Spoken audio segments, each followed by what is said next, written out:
വണ്ടിയുടെ വീൽ അലൈൻമെൻറ്റും അതുപോലെ തന്നെ ബാലൻസിങ്ങും ഒക്കെ ചെക്ക് ചെയ്യണമെന്നുണ്ടെങ്കിലേ ഇനി വേറെ എവിടെയും പോകണ്ട. നമ്മുടെ അങ്കമാലി എത്തുന്നതിന് മുമ്പ് നമ്മുടെ ഇന്ത്യൻ കോഫി ഹൗസിൻ്റെ നേരെ സൈഡിലായിട്ടൊരു പയ്യനുണ്ട്.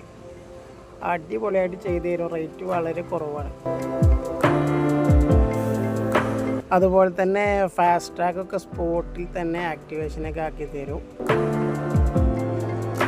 ഇതാണ് ഇന്ത്യൻ കോഫി ഹൗസ്. അതിന് നേരെ HP പമ്പിൻ്റെ നേരെ സൈഡിലുള്ള ഷോപ്പാണ്. അവൻ്റെ മൊബൈൽ നമ്പർ ഇതായി ബോർഡിൽ കൊടുത്തേക്കണേ. അപ്പോൾ ആവശ്യമുള്ളവരൊക്കെ വിളിച്ചോളൂ.